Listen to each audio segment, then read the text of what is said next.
Hola, ¿qué tal? Soy Jenny Ojeda. En mi intervención haré referencia a la unidad 1, específicamente en su primer laboratorio de la asignatura Fundamentos de la Neurociencia. Se nos han planteado tres interrogantes a las que podré responder a continuación. En primer lugar, se nos pide tomar en cuenta los postulados de Broca y de Wernicke y si consideramos que esta hipótesis o esta participación fue acertada en la historia de la neurociencia.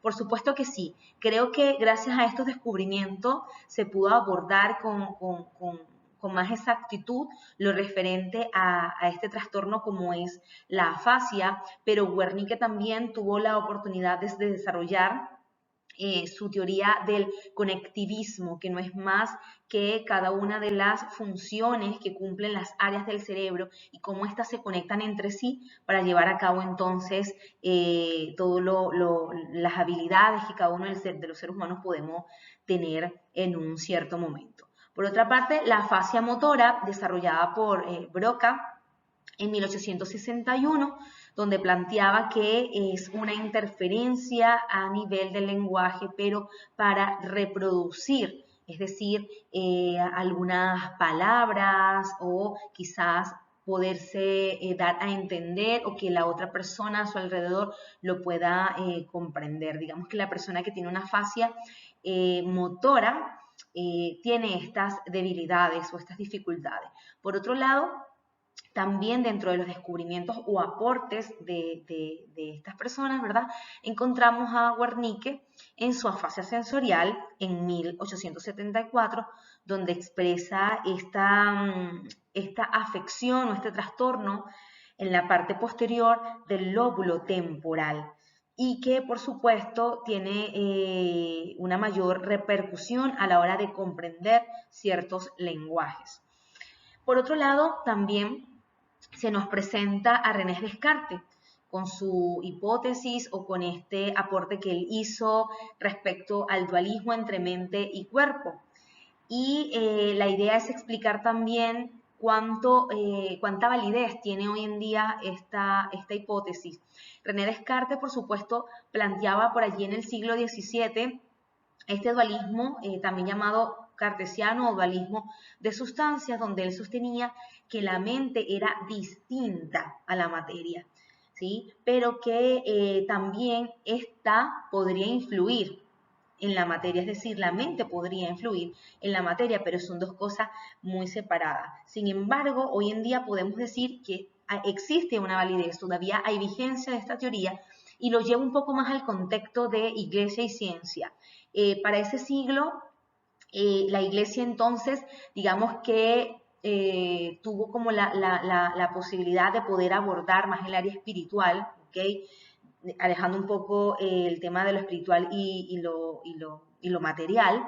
Y hoy en día considero que todavía se toma en cuenta, sobre todo porque muchos quizá también, quizás en algún momento hemos sido acompañados espiritualmente, por ejemplo, pero la iglesia todavía mantiene esto y también la ciencia, por el contrario, tiene que ver con todo el estudio del cuerpo y cómo también este influye o las enfermedades influyen a nivel físico o de la salud de cada una de las personas.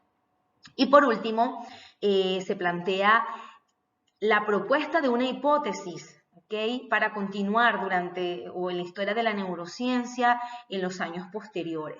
Sin duda alguna creo que hoy en día se toma mucho en consideración o se habla mucho de los chicos que presentan autismo, ¿no? La condición de autismo o también de trastornos de déficit de atención e hiperactividad. Y cuando hablamos de esto, como que asumimos que esta persona tiene que ser medicada, pero también se ha comprobado de que muchos de los diagnósticos que se hacen a muchos niños son errados y por el contrario, los medicamentos terminan también influyendo de manera negativa en estos infantes porque obviamente sabemos que estas farmacologías, estos fármacos, perdón, tienen vinculación o tienen su base en anfetamina, ¿ok? Entonces, también desconocemos un poco de lo que pudiera suceder más adelante, pero pudiera influir en la adultez de este ser.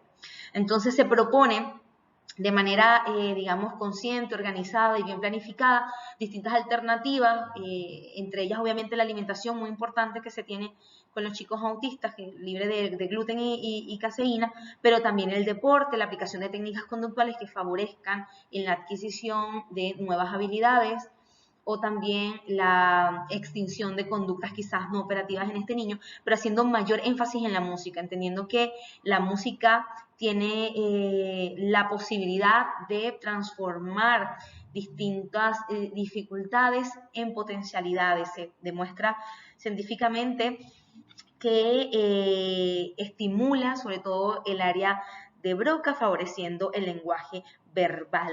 Existía también un músico llamado Bizarrión, y él decía que en medio de las dificultades fue capaz entonces de escribir la Quinta Sinfonía. Y así encontramos muchos músicos que han tenido alguna dificultad digamos, a nivel neurológico, y han podido también sobrellevar esta situación de la mejor manera, incluso sin tener medicamentos a la mano. Entonces creo que pudiera ser un gran aporte para la neurociencia o futuros estudios de esta área. Muchas gracias.